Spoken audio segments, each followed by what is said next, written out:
Je crois que c'est un dénouement très positif qui récompense notamment les efforts du Maroc pour mieux faire comprendre la réalité, ses positions. Et par conséquent, c'est une belle étape dans la progression des relations et de la compréhension, surtout, entre le Maroc et l'Union européenne.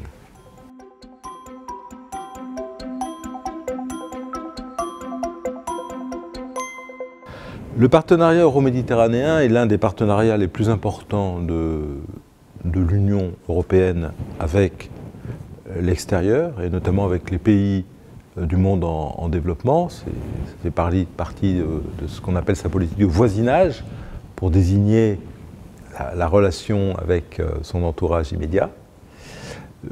C'est un partenariat qui a prouvé, je pense, sa réalité, son importance, puisque les échanges se sont beaucoup développés entre l'Union européenne et ses voisins de la Méditerranée, notamment le Maroc, qui s'est porté un peu aux avant-postes du développement industriel, commercial, et qui a su se servir de cette ouverture, notamment du marché européen vis-à-vis des produits marocains. Donc c'est un partenariat extrêmement important. En même temps, c'est un partenariat pour lequel il y a beaucoup d'attentes, il y a beaucoup de défis. Il y a cette aspiration de nos partenaires euro-méditerranéens à créer des emplois, à peser dans une relation égalitaire avec l'Union européenne dans un certain nombre de débats. Et donc c'est un partenariat qui doit encore s'approfondir et se renouveler.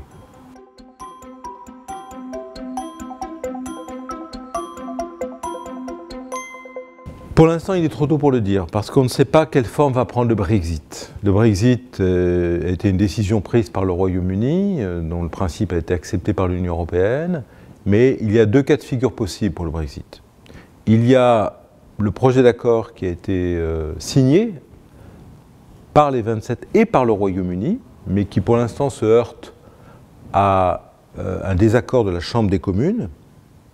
Et s'il n'y a pas d'accord signé, il y aura ce qu'on appelle le no deal, c'est-à-dire le Royaume-Uni deviendra, vis-à-vis de l'Union européenne, un simple membre de l'OMC, ce qui entraînerait des barrières et des différences très importantes, source de beaucoup d'incertitudes. Donc selon qu'on sera dans l'une ou l'autre des deux hypothèses, on ne pourra pas raisonner de la même manière. Ce qu'on peut dire, c'est d'abord quand même que l'Union européenne à 27 pèsera beaucoup, qu'elle continuera ce partenariat. Donc ça, c'est la première chose. Que le Royaume-Uni redoublera probablement d'efforts pour avoir des relations avec les pays de la Méditerranée, et ça peut être source d'opportunités. Je pense que les pays de la Méditerranée ne doivent pas se priver de relations avec le Royaume-Uni.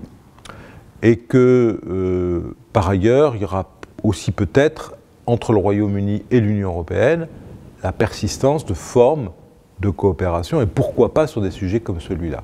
C'est tout ce qu'on peut savoir, parce que, là encore une fois, ce partenariat est organisé pour les prochaines années, il n'y a donc pas de sujet urgent.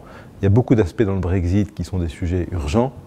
Celui-là est un petit peu moins brûlant, parce que les choses sont en partie déjà calées pour les prochaines années.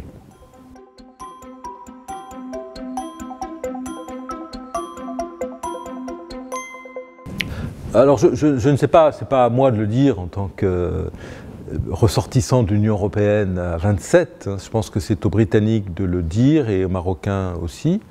Je pense qu'a priori, le Brexit, personne ne regarde le Brexit d'un œil ravi, parce que c'est quand même un événement un peu triste d'avoir un pays qui, pour la première fois dans l'histoire de l'Union européenne, la quitte.